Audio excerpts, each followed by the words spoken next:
this is how to start using Korean skincare. Okay, so actually, hold on a second. Let's start with the basics, also known as the 10-step routine. You may have seen it before. Typically, the 10-step routine includes all of these things, and it may seem like a lot, but to be honest, some days my routine looks like this, some days it looks like this. If I'm being really honest, some days it even looks like this. But really, most days it looks like this. Okay, let's get back to the video. The first step is a oil cleanser. Here I'm using the Clean It Zero by Vanilla Co. It's kind of like a cooled down coconut oil consistency that when you rub turns into an oil. And although Vanilla makes a few products, this is the one that you're going to hear about.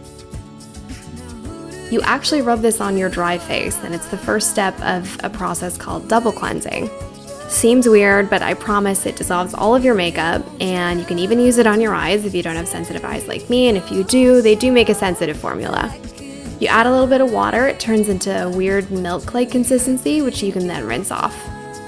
Then you're ready for the second step, foam cleanser. Here I'm actually using the Cosrx Good Morning pH Cleanser, which is just one of the many Cosrx products that has an anti-acne focus. They also make a lot of treatments, essences, and even little stickers you can put on your blemishes. I've just transferred it to a prettier bottle because I'm weird like that, but I'm using it with my Clarisonic to just get off the rest of the makeup and really clean out my pores. Double cleansing is great because the oil cleanser doesn't really dry out your skin, and then when you double it with the foam cleanser, your skin is cleared but not dried up. Okay, step 3, exfoliators. There are 2 types of exfoliators you need to know about, physical and chemical. Right now I'm using a non-Korean physical exfoliator, but if you want something that's Korean, I would look no further than Neogen. They make this product called BioPeel Gauze, which is basically a double-sided cotton pad that lets you choose whether you're using chemical or physical exfoliator. Physical exfoliators have little particles in them that really help slough off that dead skin. Slough off? I never know how to say that word. Gets rid of your dead skin. Chemical exfoliators do the same thing, it's just that they use chemicals to do them. Typically it includes some kind of acid. I tend to switch up between the two, but it completely depends on your skin. If I'm using a mask, I might be using a sheet mask like this one. Some other great brands are Innisfree and The Face Shop. It's typically a piece of cotton or silk soaked in an essence. Today, instead, I'm going to be using these gold snail under eye masks. I promise they don't smell gross, they kind of just smell like cucumber. And I throw these on when I want to reduce puffiness or if I just want an extra bit of brightness. I leave them on for a really long time or a really short time. It completely depends on the day. When they're done, I just peel them off and rub in the excess. Okay. Next up is toner. Here I'm using the one from Sun & Park. They may make other products, but the only one you need to know about is their beauty water. When you wash your face, you're using something alkaline, and therefore a toner is meant to be acidic to help rebalance your skin's pH.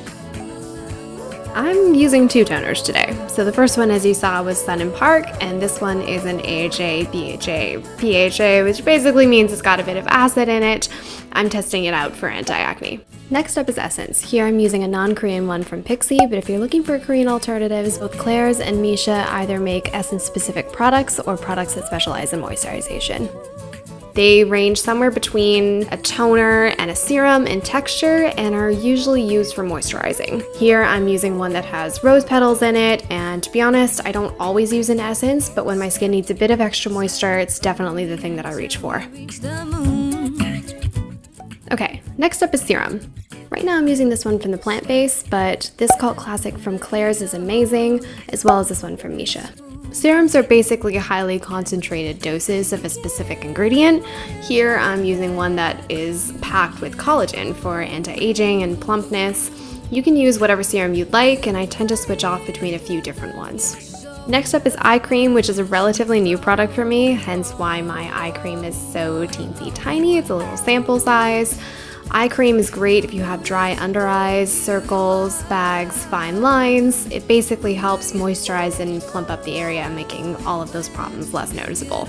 I apply this all the way around the eye, even on top, using the ring finger, which is your weakest finger, so it doesn't pull as much. Okay, step 9, moisturizer. Here I'm using the Claire's Midnight Blue Calming Cream, but there are some amazing alternatives, like this one from SkinRx Lab, and this one from Benton.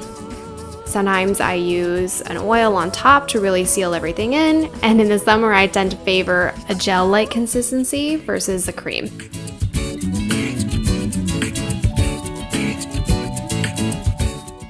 Okay, last step, sunscreen. There's no footage of me applying sunscreen because I don't apply it at night, but this one is SPF 50, doesn't leave a white cast, and is some of the best sunscreen I've ever used. Okay, those are all the major Korean skincare brands. Like I did in this video, you can use as many or as few Korean skincare products in your routine as you'd like, and you can use all 10 steps or you can just use 3. Now that you've got the basics, it's up to you. Thank you so much for watching this video. I hope you learned something or at least mildly entertained by some of my subtitles. All the products I mentioned will be listed in the description box below. Be sure to like, comment, and hit that subscribe button if you like this video. Thanks for watching.